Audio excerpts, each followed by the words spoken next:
Hello, good afternoon. You're watching News 9 with me, Shweta Kothari. The top story that we're tracking at this hour: in a significant order in the Krishna Janmbhoomi Shahi Idgah mosque dispute case, the Allahabad High Court has allowed a plea seeking the appointment of a court-mandated commission to survey the Idgah mosque.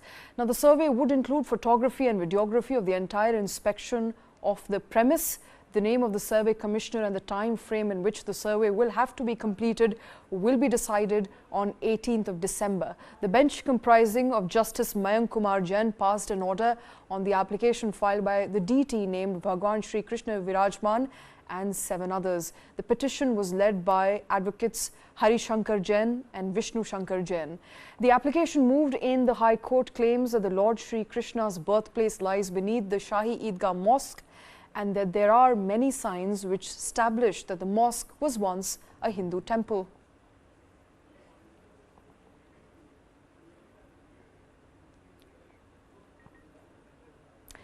And in a latest on the ongoing investigation into the smoke attack in Parliament, Delhi police is likely to ask for a 15-day remand of the 4 accused arrested in the case. All the 4 accused, namely Neelam Azad, Sagar Sharma, Manoranjan D and Anmol, are to be presented in the Patiala House Court, where they will be tried under relevant sections of the Indian Penal Code and the Unlawful Activities Prevention Act. Meanwhile, the Delhi police has identified a person named Lalit Jha to be the mastermind of the attack. Now, as per sources, the last known location of Lalit Jha has been identified as Neem Rana, a town in Rajasthan located about 125 kilometers away from Delhi. The police is on a constant lookout for Lalit Jha, who, as per sources, was the sole connection between the 4 people arrested. He had apparently confiscated the mobile phones of all the attackers before the attack. Now, as per reports, Jha is also one who shot the video of the smoke attack and uploaded it on social media. The police suspect a larger conspiracy behind the smoke attack and has also started investigating the funding process of a West Bengal-based NGO which is linked to Lalit Jha.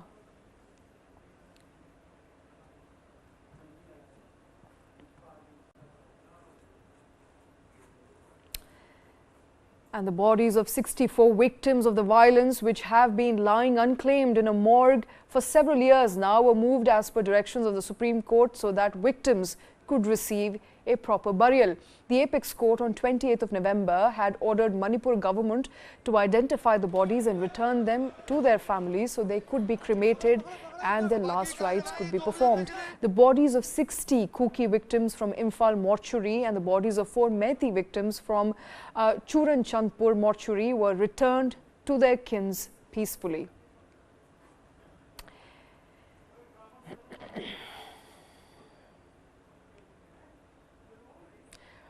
Remember, about 60 Kuki victims from Imphal and 4 bodies of Methi victims were lying unclaimed.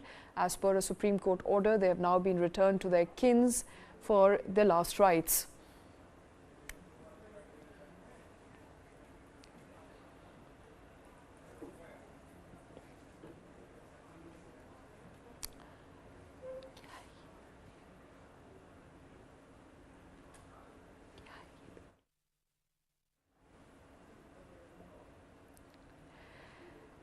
Now to an evolving political story from poll-bound Andhra Pradesh. The Congress is reportedly planning to make YS Sharmila, daughter of late YS Rajashekhara Reddy and the sister of Andhra Pradesh Chief Minister Janmabhoomi Reddy, a key face of its campaign in Andhra Pradesh polls.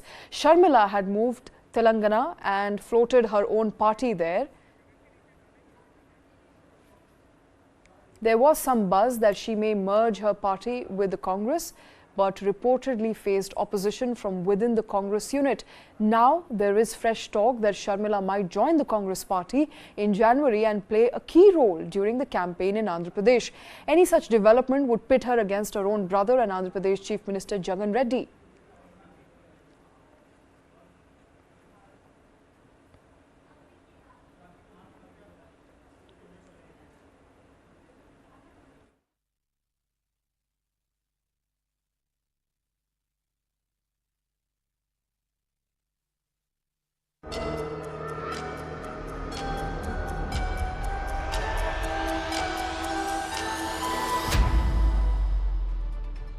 The following content may contain visuals that are disturbing, graphic, or sensitive in nature. Viewer discretion is advised. This material is intended for mature audiences and may not be suitable for all viewers. Please exercise caution while watching, and if you find such content distressing, we recommend discontinuing viewing. This disclaimer is provided to ensure awareness and to prioritize viewer well-being. The war between Israel and Hamas has now entered its 69th day. Let's get you the latest updates from the war front so far. Now, 10 Israeli soldiers have been killed in the worst combat loss since late October. Netanyahu vows to continue the fight until the end, and no one determines for us what to do, Israeli Defense Minister has said, hinting at interference of the outside agencies. Now, Israel has bombed locations across the Gaza Strip and continues its assault on Gaza. And US has now imposed new sanctions on Hamas officials. Those are, of course, the latest updates. Day 69th of the war, currently ongoing.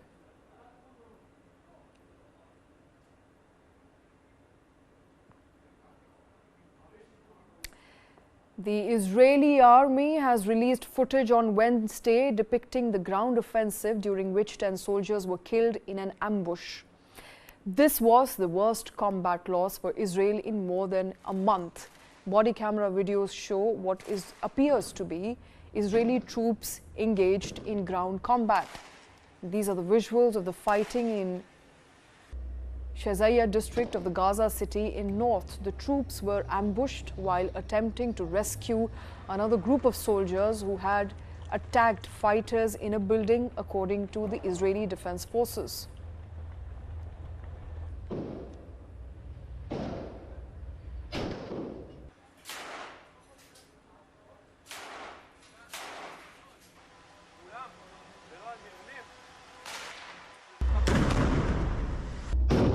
The Israeli military on Wednesday released this footage purporting to show fierce house-to-house battles with Hamas militants in the shell-shocked Shazaya district of Gaza City. And it showcases how, despite Israel's overwhelming superiority in the air, in tanks, and with artillery, Palestinian resistance remains lethal.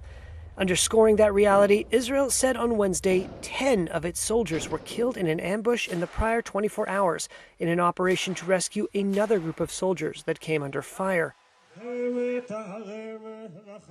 Among those killed were Lieutenant Colonel Tomer Grinberg, who was buried on Wednesday. It was the worst one-day loss since 15 soldiers were killed on October 31st. Fighting has only intensified amid the rubble in the northern part of the Gaza Strip, where Israel had previously claimed its military objectives had been largely met. Israel's devastating assault on Gaza has killed more than 18,000 Palestinians, according to the Gaza Health Ministry, including thousands of young children. This body was recovered from the rubble of an airstrike in Rafah. This man cries, "These are children. Children. Do they kill anyone other than children?" The death toll has sparked an international outcry. The United Nations General Assembly this week passed a resolution calling for an immediate ceasefire. Israel's foreign minister on Wednesday said it would wage war on Hamas with or without international support after militants launched a surprise attack on October 7th, rampaging through Israeli communities, killing 1,200 people and taking hundreds of hostages. Gazans fleeing destruction have crowded into shelters in the south, overwhelming the health system already strained by a lack of fuel and medicine. Lynn Hastings is the United Nations humanitarian coordinator for the occupied Palestinian territories. We all know that the healthcare system is or has collapsed. We've got a textbook formula for epidemics and a public health disaster. This is in part, of course, because the shelters have long ago exceeded their full capacity, with people lining up for hours just to get to a toilet, one toilet available for hundreds of people. You can imagine what the sanitation conditions are like as a result. White House National Security Advisor Jake Sullivan plans to travel to Israel on Thursday and Friday to meet with Prime Minister Benjamin Netanyahu amid U.S. efforts to pressure Israel to dial back what President Joe Biden has called the, quote, indiscriminate bombing of Gaza. And Israelis are currently protesting in Tel Aviv to demand the release of remaining Hamas hostages. Thousands of Israelis have been rallying against the government's handling of the Hamas hostage crisis. Many protesters have called for Prime Minister Netanyahu to resign.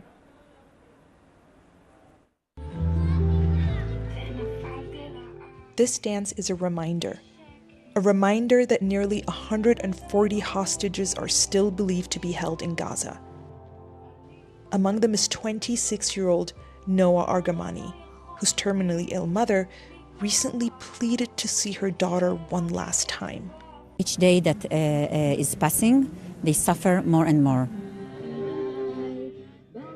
We are in what has become known as Hostages Square. Located in central Tel Aviv, it's become the place people gather to demand the return of those taken during the October 7th Hamas terror attacks. Many here, including Shimrit Schiffer, believe this is what their government needs to do to meet that demand. To fight them hard, Hamas, because that's the way they understand.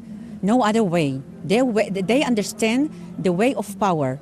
And if that's the way to get our people back, so that's the way I expect my government to act. Nearby, hundreds of protesters called for that same government to be replaced. Here, it's not just hostages that need to be freed, but the whole state, as this sign reads. They're shouting slogans like impeachment now, and the government has blood on its hands. After 16 years in power, the people here no longer believe that Prime Minister Netanyahu is the right person to lead the country, especially in this moment. Netanyahu needs to say, it was my responsibility, I was in charge, and I'm going to resign. If he says so, it can perhaps live a few more months until the end of the war. Among the people out on the streets today, there's also mounting anger at the way the Netanyahu government is handling the conflict with Hamas. I think the real argument in Israel right now is between people who see themselves living here in peace and are willing to make the sacrifice to get there, and the people who don't, the people who feel, if you feel content living on the sword, that's how we say it in Hebrew, like if you feel content living in war, I have nothing in common with you. And there are too many people in the government who feel that way. Netanyahu, of course, at first thinks about his interest. We call to ceasefire, because only with ceasefire we can talk and make a good deal to bring all of the hostages home. All the time it's war continue, it's no deal. The protesters continued their march through the streets of Tel Aviv until they reached Hostages Square. They may have differing opinions on Israel's leadership, but they are one in their demand: bring the hostages home.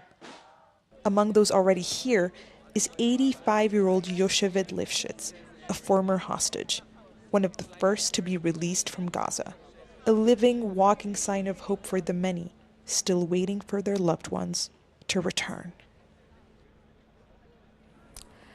And in fact, the Israeli citizens do not favor the army backing off from its unrelenting offensive to crush Hamas. Recent polls, including one by Tel Aviv University, shows that barely 10% of Israelis believe that the army is in fact using too much firepower.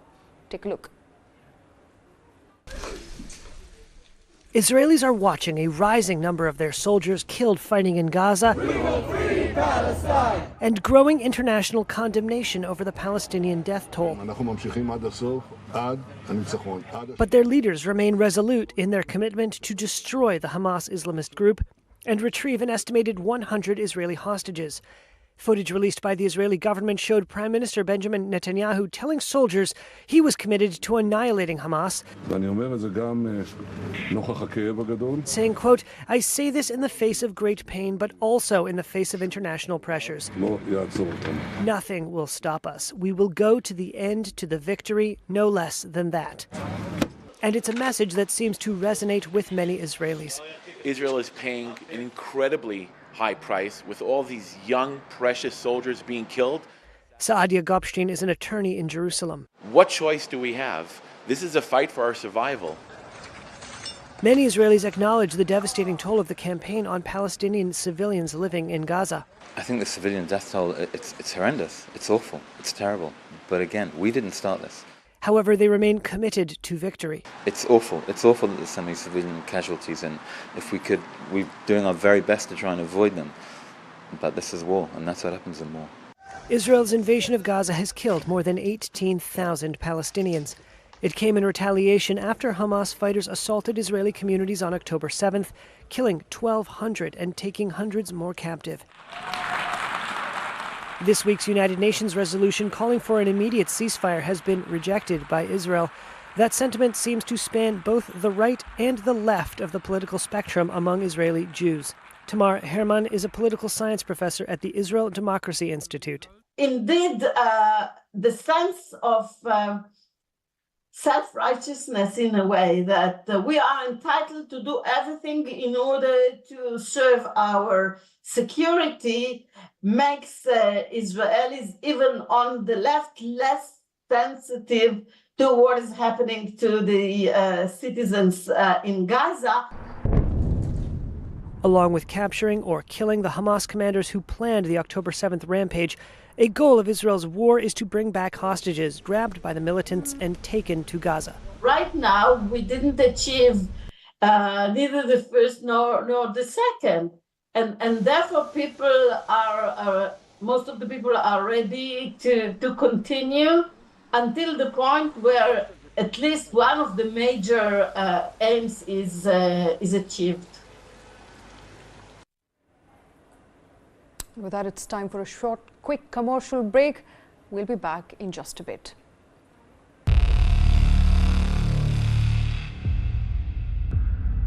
वर्ष 2070 तक Bharat net zero का लक्ष्य हासिल करेगा. There is certainly a wall of capital coming into the clean tech, climate tech space, not just in India but across the world.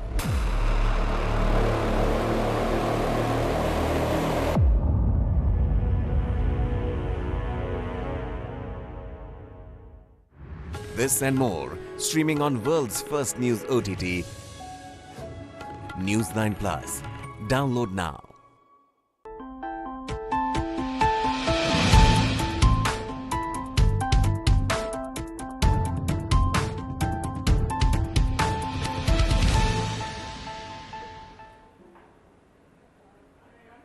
Welcome back. In a historic accord at the COP28 summit in Dubai, almost 200 nations have now pledged to move away from fossil fuels.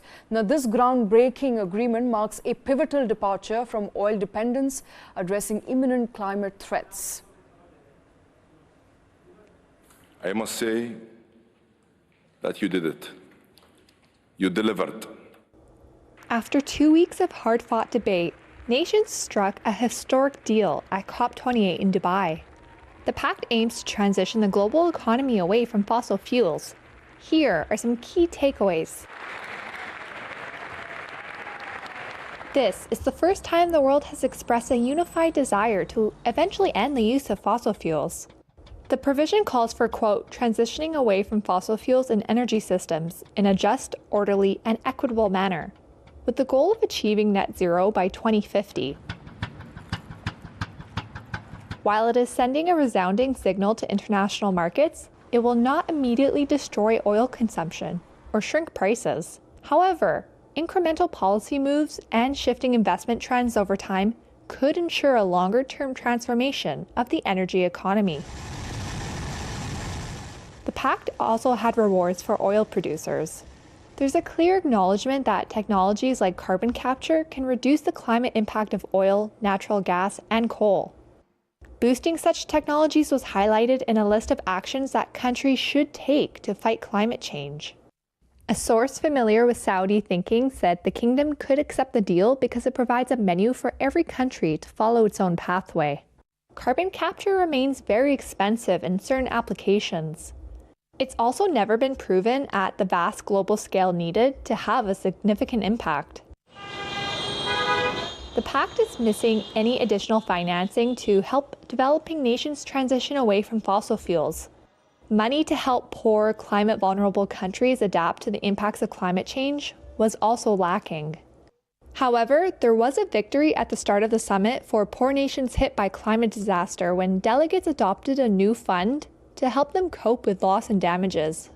The US, European Union, and scores of other countries said the deal maintained a chance of limiting global warming to 1.5 degrees Celsius above the pre-industrial average. But getting there will be tough. It would require cutting emissions nearly in half in just 6 years, and making it to net zero by 2050.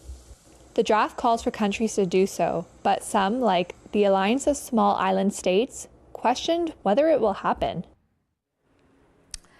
And after almost 1 year break from his annual end-of-year press conference, Russian President Vladimir Putin addressed the 2023 annual conference on Thursday. Putin was greeted with applause as he arrived for the presser. For the first time, when ordinary citizens were given a chance to ask questions along with journalists. Asked about the ongoing military operation in Ukraine, Putin said that the goal of the operation has not changed and that Russia was committed to denazification and demilitarization and a neutral status for Ukraine. He said that the peace will be there when all the goals are achieved.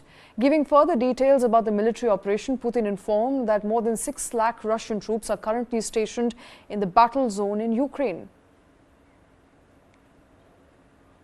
It is now, before the new year, it's time to take stock of the year. December is traditionally filled with many events. Last week, Mr. President, you've announced your decision to run for president. In this, against this background, what kind of attacks do you have abroad and domestically? What are the main questions for you? Well, I spoke about that many times, but it bears repeating now. For such a country as Russia, the very existence of our country without sovereignty is impossible. It will simply not exist, at least in the state that it exists now and existed for thousands of years. So the main thing is to strengthen the sovereignty. However, it's a very broad term. External sovereignty, that means strengthening our military power and security and safety on our borders. Strengthening our social sovereignty, public sovereignty. That means absolute observation of the rights and freedoms of our citizens, of strengthening our political system, parliamentarism, and finally, that is providing security and sovereignty in economic and technological sphere. Well, I don't think that in responding to this question, I don't need to cover all of these matters, but I'm quite positive that the audience that we have here and the rest of the country is fully aware that Russia cannot exist without it. Financial, economic, and technological sovereignty is the future of any country, including Russia. So if we talk in concepts, these are the main dimensions.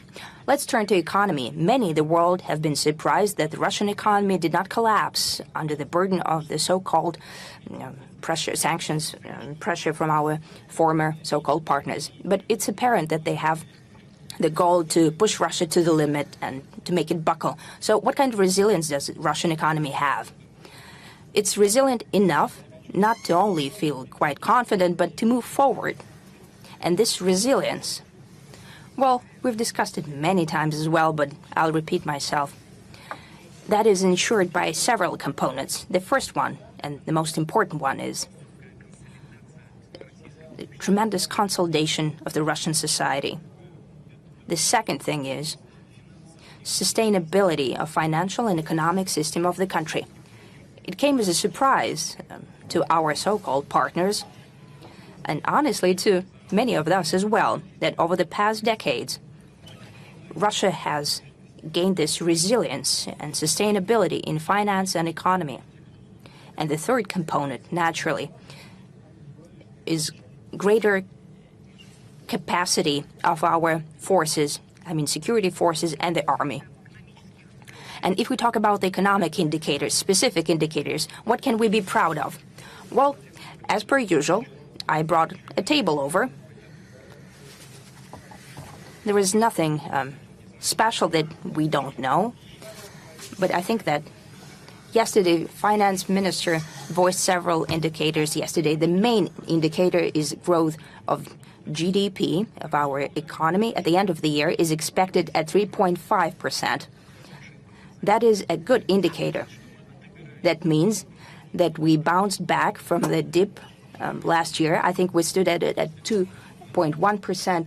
If this year we gained 3.5%, that means we bounced back and made quite a significant step forward. Unfortunately, we have inflation growth. That is so, and we expect 7.5% at the end of the year, maybe even higher, reaching almost 8%. The central bank and the government are taking all the necessary measures, and we can discuss that later. We can talk about the increase in interest rates and so on, other measures that the central bank and the government are undertaking, and we hope that we can go back to the targeted level of inflation. Industrial production is growing confidently, 3.6%, but what's especially makes us happy, manufacturing 7.5%. That is year-on-year growth. This is an unexpectedly high rate. And what makes us especially positive is 10% growth investment into main capital, fixed capital. That means that today we have apparent growth in GDP and industry, plus 10% in fixed capital investments.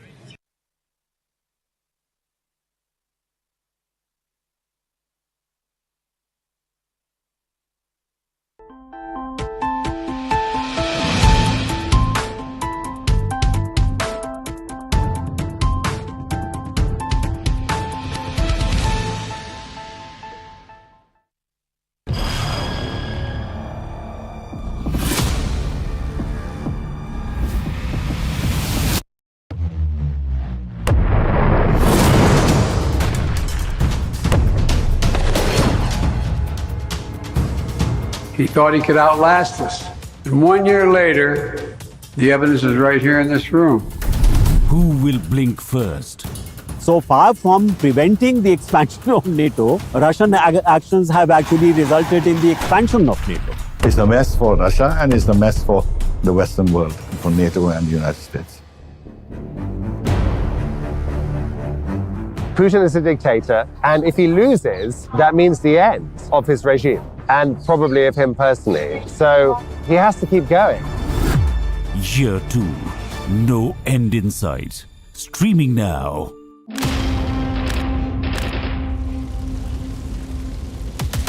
The scale of the attack was something that we were surprised at.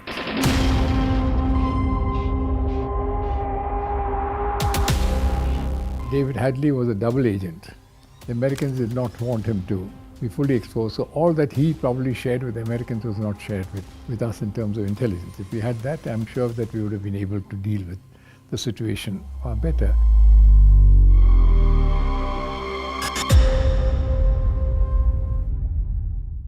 This and more, streaming on world's first news OTT, News9 Plus. Download now. Yes, the scale of the attack surprised us. When you get a series of alerts, 16 intelligence alerts, if Maharashtra government at that time had alerted the Coast Guard and the Navy, this 2611 would not have happened at all. And one of the details they had planned was to use these dhagas to mislead the investigative agencies. All this was to be presented as a Hindu terror. So it was a Pakistan operation. The LET was the front end.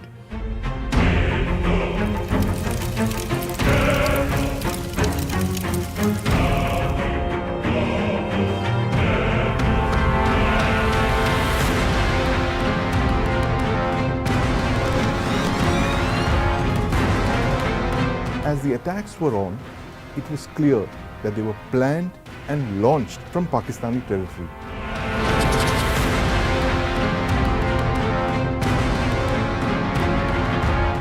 for all of those victims of terror that was exported from Pakistan over the years, including but not limited to 2611.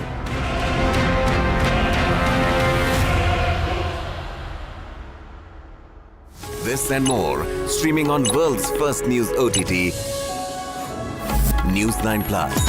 Download now.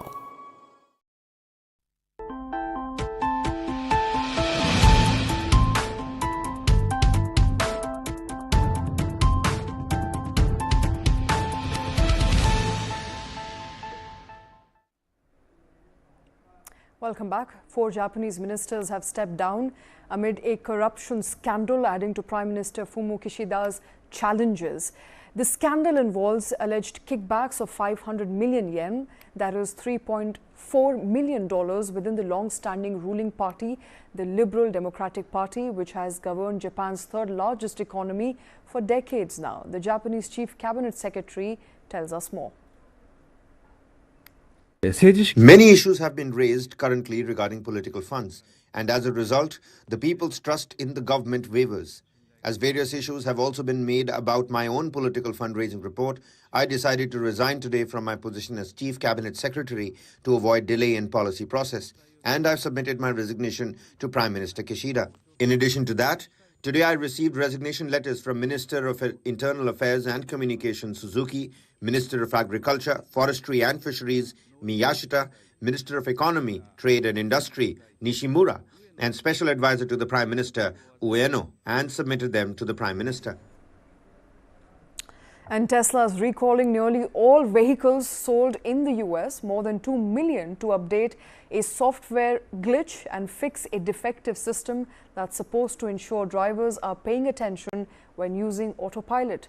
Take a look.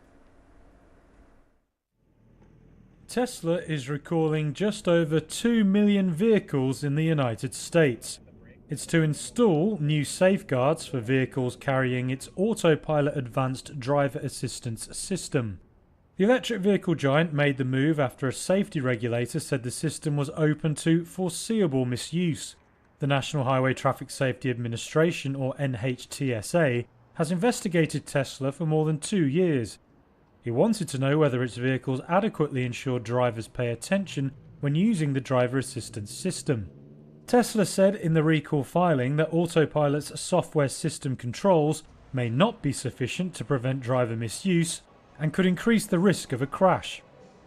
Tesla's Autopilot is intended to enable cars to steer, accelerate and brake automatically within their lane. Enhanced Autopilot can assist in changing lanes on highways but does not make them autonomous.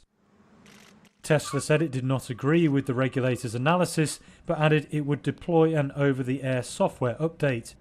It said this will incorporate additional controls and alerts to those already existing on affected vehicles. The aim is to encourage the driver to stick to their continuous driving responsibility whenever auto steer is engaged. The company did not respond to a question on whether the recall would be performed outside the US.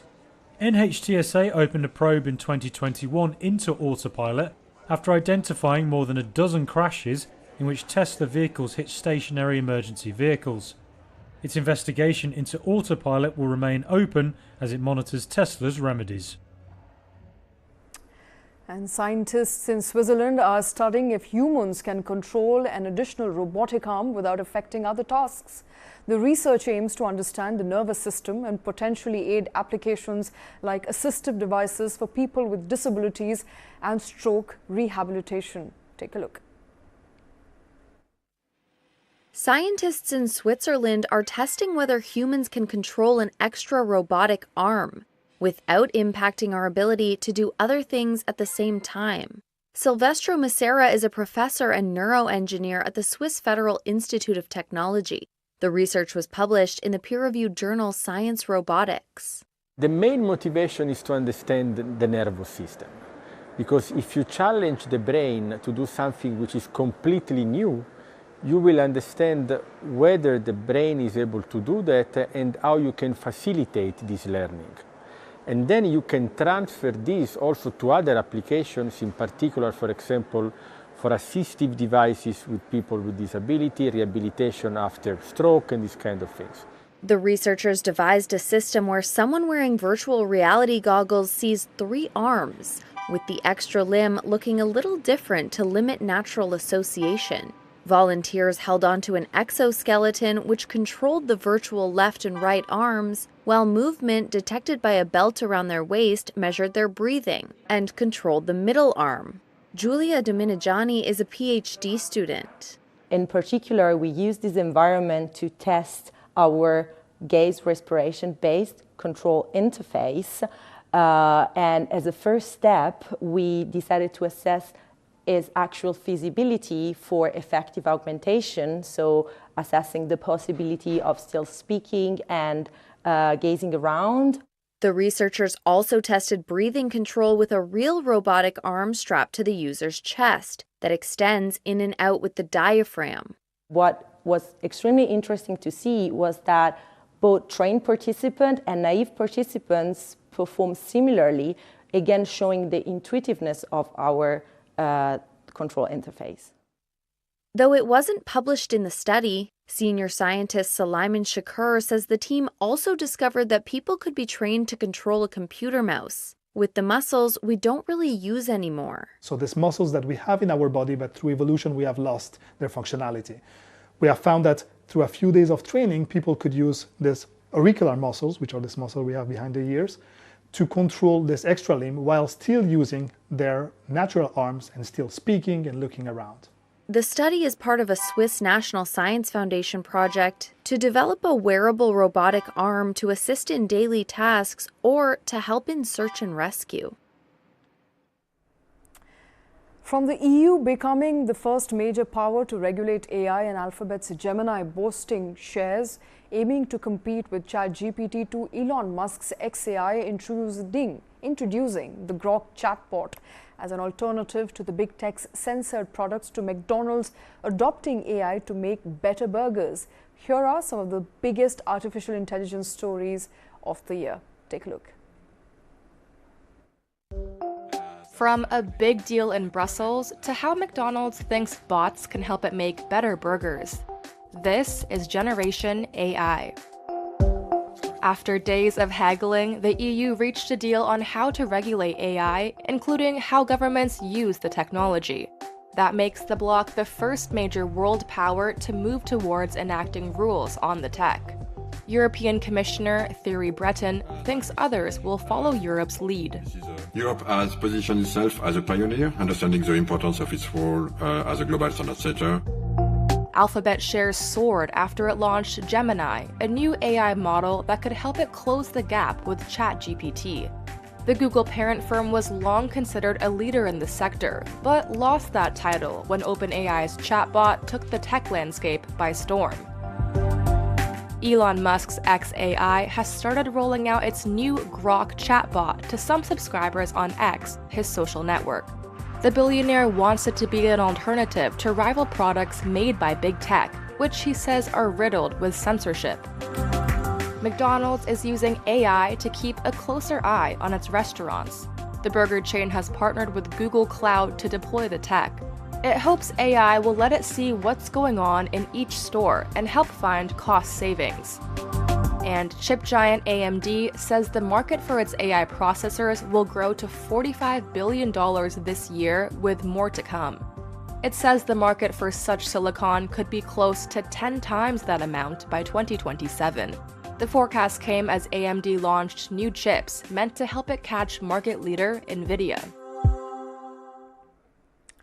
And Oprah Winfrey's forthcoming portrait installation in the Smithsonian Museum pays tribute to her enduring influence and significant contribution, placing her among the esteemed personalities honored by the institution.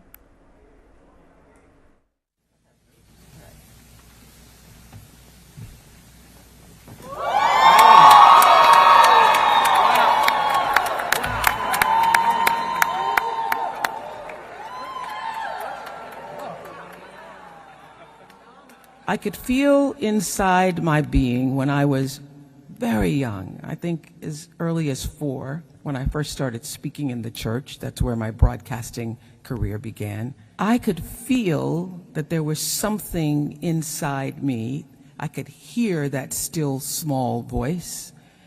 And I started to pay attention to it at a very young age. And that still small voice has led me to this day.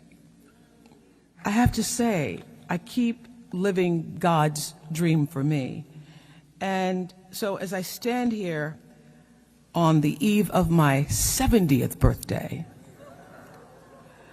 to have a portrait included in the National Portrait Gallery alongside all the greats, Harriet Tubman, Frederick Douglass,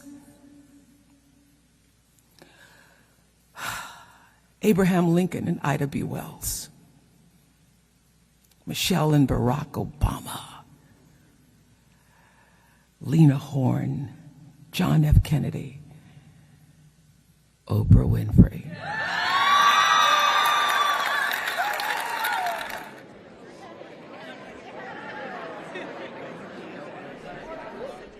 And that is TV presenter Oprah Winfrey for you. While talking about celebrations, Copenhagen's waterways come alive in luminous spectacles as kayaks adorned with radiant lights celebrate the cherished tradition of Lucia Day, illuminating the city's scenic landscapes. Take a look.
Jeg kan huske sidste år, da jeg kom hjem, jeg var ikke til at få varme igen.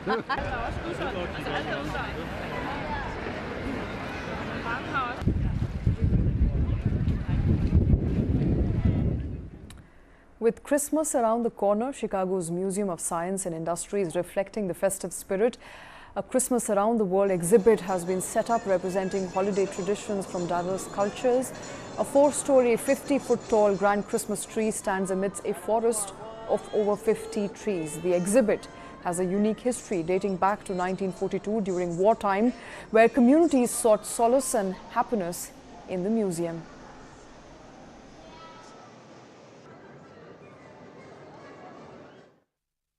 The great thing about this exhibition is it really showcases how alike we all are, especially during these times where we might have some differences, but at the end of the day, these trees are a beautiful canvas to show how we all celebrate our traditions around the globe at various times of the year. Every year it's beautiful, and I've seen them many years, but they're still enchanting and there's still wonder left in it. And I love reading what each country does. You know, you learn something new every time. And that's all we have in this bulletin. Let's take a look at a News9 Plus documentary on how Pakistan is training women to act as intelligence operatives and trap influential Indians into giving up confidential information. I recently received a friend request from Mahira Sharma. Now, we seem to have a lot of friends in common on social media, particularly from the military veterans community. But something about her didn't quite add up. So we decided to investigate. Now, honey traps as an espionage tool are nothing new. They've been around for centuries. But Pakistan's ISI, their spy agency, has been perfecting honey traps in the virtual space. Our story takes you inside Pakistan's honey trap machine.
Mahira Sharma, a young, good-looking woman in her 20s. Her Facebook profile said she was a clerk in a nationalized bank in Pune. Our editor's profile picture had an Air Force aircraft. He had several former military officers in his friends list. Mahira Sharma had 62 friends, all of them males and many of them serving and retired military and government officials. We began our investigation.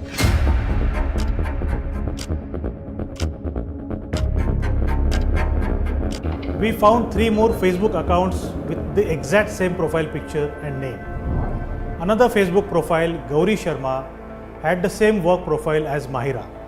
That confirmed our suspicion that both accounts were fake. We decided to dig further. We first called the bank. They confirmed that no one by this name worked there. We then approached 2 of their followers and asked them whether they personally knew these women. They said they had never met them.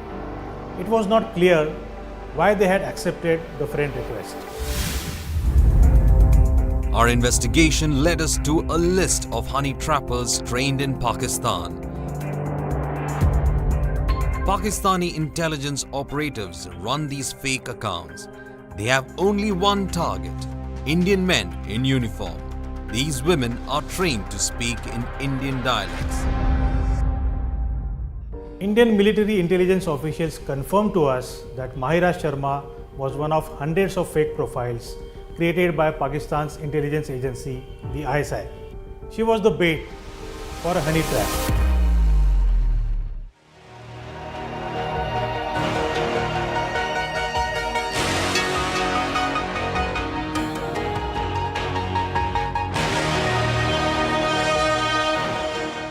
Etc. We try to educate our people, but a lot of our journalists and a lot of our public professionals, etc., believe that they are not vulnerable, they have got nothing to hide. But what happens in something is, Mahira Sharma tries to approach me on LinkedIn, and if I find that she is connected to some famous editor whom I know, so my trust factor and the chance of me lowering the guard is very much there. So it is that one person, that one breach will lead to multiple other breaches. The trust factor is, oh, Mahira Sharma is friends with Sandeep Punditan, my friend. Okay, maybe she's, I take the first, and she says, Sandy said, I may not check back because Sandy is a big, busy man. So that's how it starts off.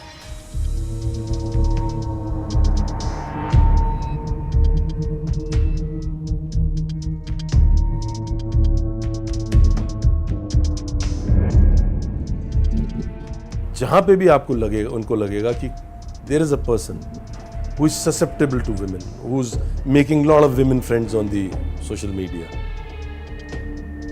That is where they will make a spoof account and then start luring the person. I have also got in my Twitter account. I'm only on the Twitter handle, and suddenly I have to literally report and block the particular handles. So one, the female will be there in a semi-nude. The beauty is, the AI works so well. How long have you looked at the photo? You just seen it and changed the screen. You've done a gaze. 2-second gaze, 3-second gaze, a minute gaze. Are you repetitively going back to that handle? Your weakness is known.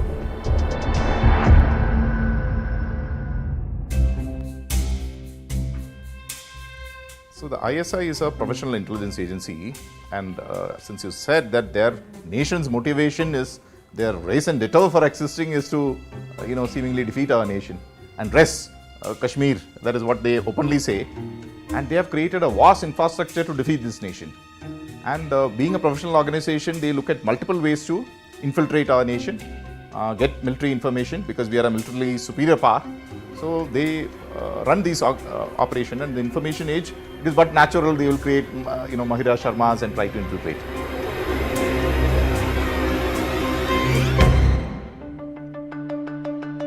Pradip Kuru was the director of Pune-based Defence Research and Development Organization.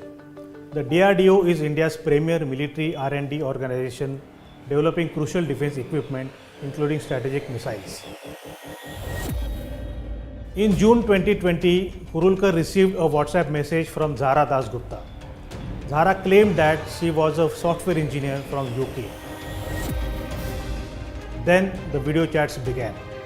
Zara began sending nude photographs and videos to Kurulkar. Soon, she began asking for top secret information on India's defence preparedness. Kurulkar passed data on the BrahMos cruise missile and test details of a yet to be revealed Agni-6 nuclear ballistic missile. The 58-year-old scientist was entrapped. इस वक्त की बड़ी खबर, DRDO के director Pradeep कुरूलकर गिरफ्तार हो गए हैं। उन पर पाकिस्तान इंटेलिजेंस को इन्फॉर्मेशन देने का आरोप लगा है।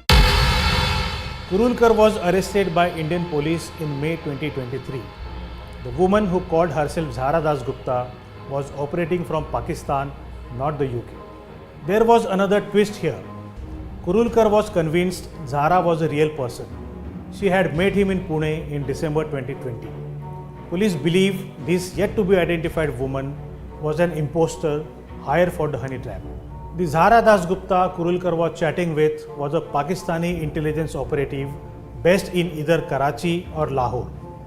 Pakistan's ISI runs an institute in Karachi to train women on how to honey trap Indians working at crucial government positions. Pradip Kurulkar is their biggest catch till date. Robin Sage experiment is a experiment done by an American security researcher called Thomas Ryan. Okay, 2009 he created a profile on LinkedIn and took the face from a pornographic website.